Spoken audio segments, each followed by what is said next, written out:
A day of warm rain, a prayer of St. G. It was long ago, a day of middle summer, boyhood nestling in soon escaped being to the long hours of play. The sun, its all-forgiving warmth enveloping the world that was then. And we boys, so reverenced to the classic days of friendship and of memory ensnaring looseness that the world stopped to wonder and amaze. A light shone then, which now is jaded by envy and faded to eternal sepia. Its bubbles of gold sprited in tiny orbs which bursted themselves in rhapsody, drenching the days with sodden deliverance. Deliver us from all evil. A recompense was made in this time, a time chosen to mark the absolute forward progression of earthly events. Henceforth was slackness and a dragging of chains. Oh, the world spiraled succinctly through its machinations and on toward its heat death by fetters. Polygarchies ruled, ranted, and dissembled to dusty heaps of ancient tombs. Knowledge increased. But what mattered any of this to you? To you? Whence came you to these present terms, and by what means? And why, oh why, did ever we leave that day of middle summer?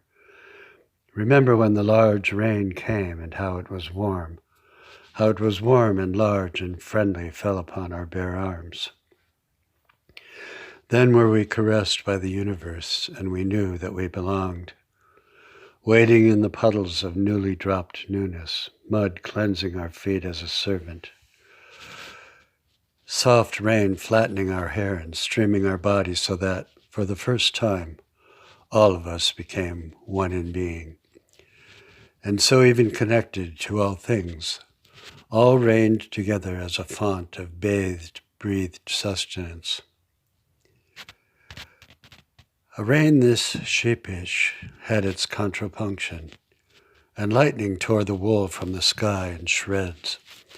The great battle above left its baggage boys a great distance from the field, as at Agincourt in France, so that only the romance of war touched them. Nothing of blood or rage or fear, only a clamor of adult distemper parried from the fray. Our wars were to come, their wars were at to end them, selected jealousies or strivings or worryings to death. But now all of this was far away. This was today. This was the modern world. This was the time before heads and hearts of children feared to play.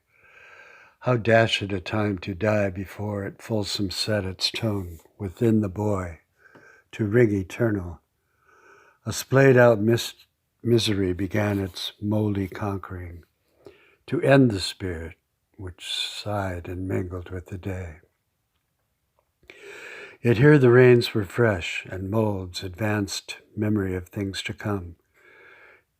Here were nodding daffodils and pulsing lizards, trees akimber, and rivulets to launch the journeys of 1,000 boats. Fishes leaped to whirring bugs, while turtles drummed their shells against the drops of rain.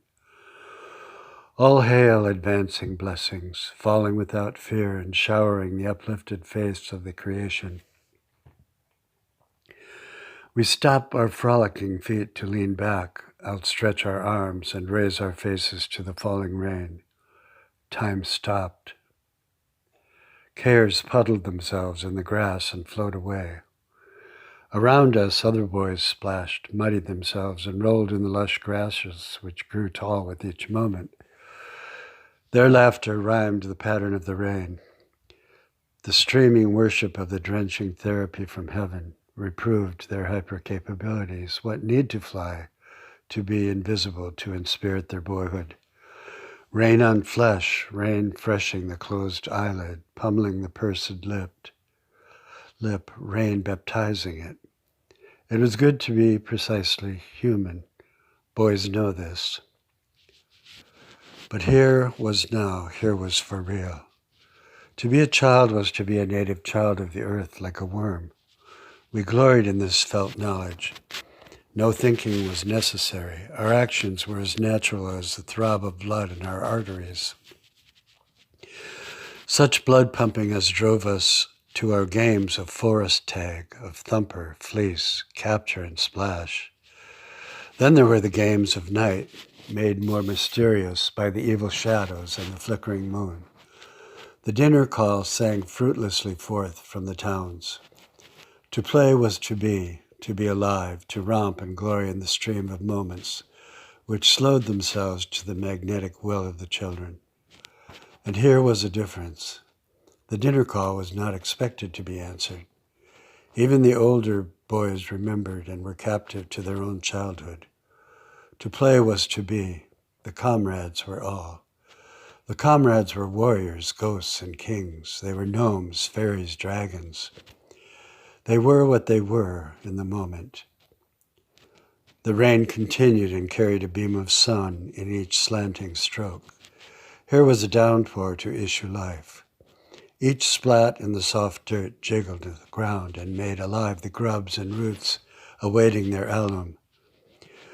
We lay our chubby boyhood in a deep puddle and flapped like a hummingbird, drawing down the nectar of our will to be, power from above. Potencies enslaved to the dominion of a mere boy. And who to say his rule is not rightful? It was. Even the elders saw and granted the peculiar right of a child to redeem the creation. He was its protector and its playwright. The whispered language of the creatures and their garden plants was his music. In time, his thirst would slake the stream, his blood would stain the dirt. His testament was true, for of the dust was he, and destined to return. We felt this kinship. When we pushed, the earth pushed back. When we zigged, it zagged to meet us. We let the mosquito drink our blood, and to the fierce beasts we bowed our weakness.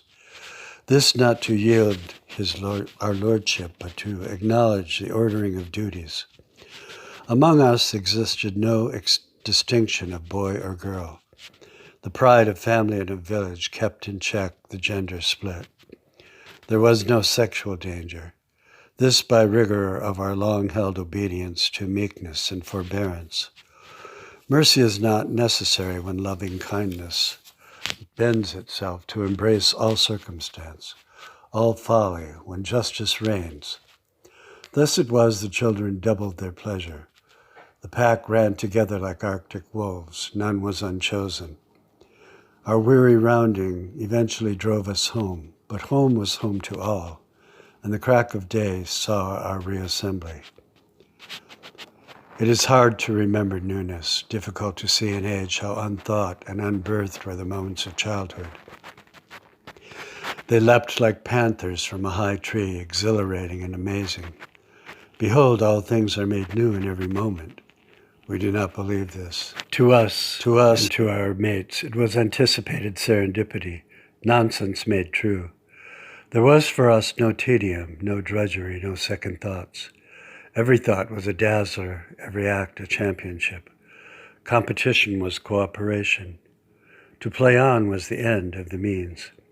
A bruise was a trophy, a helping hand, a medallion of honor. We would swim at the deep turn of the river and splash each other to a faint, then float like fat toads and sun ourselves. Our giggling drowned the mimicry of the birds. From lofty limbs we flopped into the shiny river, or swung from vines to poke the bellies of the floating, toady children. And when the warm rain boiled the frothing pond, oh yes, then there was a majesty of joining the radiance of heaven to the receiving hands of earth. See the tiny hands lifted upward in awe of the gift, in awe of the day, in grateful supplication to these moments which were sealed forever. How cold the rain seems now. Amen.